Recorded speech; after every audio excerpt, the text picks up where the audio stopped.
Shalom dan assalamualaikum bagi kita semuanya. Pada kesempatan kali ini saya akan menyampaikan poin-poin yang setelah saya dapat dari mata kuliah saya selama 1 semester ini, yaitu kepimpinan dan administrasi gereja. Tapi sebelum saya menyampaikannya, saya sangat terima kasih untuk dosen pengajar saya, yaitu Bapak Pendeta Dr. Joseph Sanipar yang telah mengajar saya selama 1 semester ini bagaimana tentang kepimpinan dan administrasi gereja. Semoga beliau diberkati bersama dengan keluarga. Oke. Dan pelajaran yang saya dapat dari kepimpinan dan administrasi gereja ini adalah bahwa kepimpinan di dalam struktur organisasi itu sangat diperlukan. Diperlukan sebuah kepala untuk mengatur.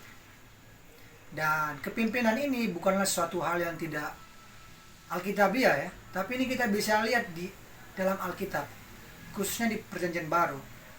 Karena di Perjanjian Baru kita lebih dekat kepada jemaat-jemaat yang ada di sana.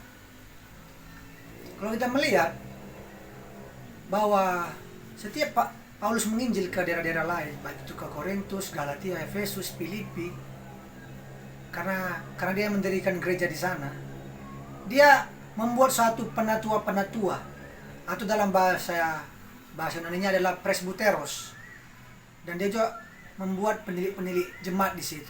Dan mereka inilah sebagai ketua-ketua di sana, kepimpinannya.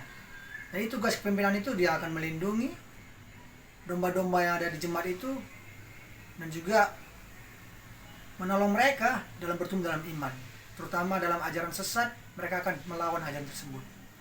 Dan ini suatu yang sangat alkitabiah sekali ya. Dan juga suatu organisasi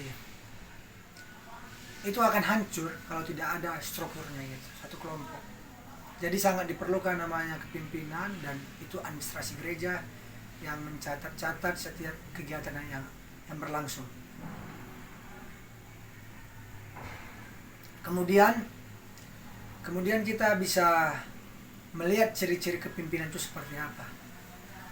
Ada kepimpinan yang kita kenal ya, terutama zaman dulu ya, dan ini banyak di negara komunis, yaitu apa? Diktator.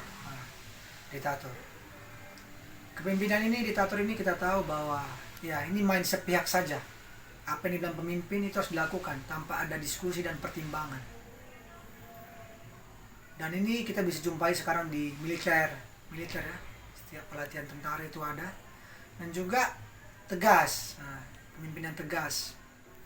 Kemudian kepimpinan yang karismatik gitu, seperti gereja-gereja karismatik yang dimana mereka menyerahkan kepada pendetanya setiap keputusan. Dan kepimpinan yang melayani begitu, yang menyamai dirinya dengan anggota. Semua ini sangat diperlukan sebagai presbuteros.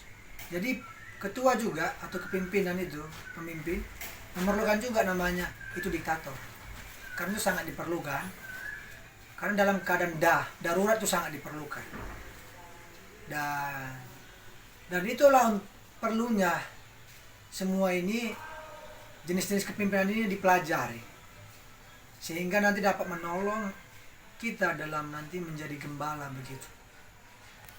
Dan khususnya lagi dalam administrasi gereja gitu. Itu sangat diperlukan namanya. Peraturan-peraturan gereja sangat diperlukan.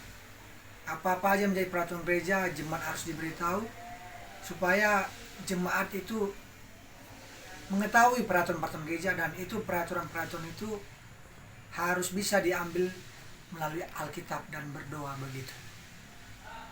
Sehingga semua dapat juga terberkati begitu. Dan satu hal lagi yang saya dapat dari kepimpinan ini adalah bahwa kepimpinan itu harus mau melayani, menjadi sama dengan anggotanya. Karena saya juga pernah belajar bahwa pendeta itu memang ketua paling tertinggi di jemaat itu, pendeta. Dia ketua paling tertinggi, meskipun dia muda, tapi dia ketua paling tertinggi. Tapi jangan lupa juga, meskipun dia ketua, tapi dia juga adalah anggota, termasuk anggota. Jadi dia memainkan dua peran, yaitu ketua dan anggota. Jadi harus mau merendahkan dirinya, sehingga dia dapat menjadi teladan bagi anggota-anggotanya. Mungkin itu aja yang bisa saya sampaikan pada saat ini mengenai pelajaran yang saya dapat dari kepimpinan. Semoga Tuhan memberkati kita semua. Amin.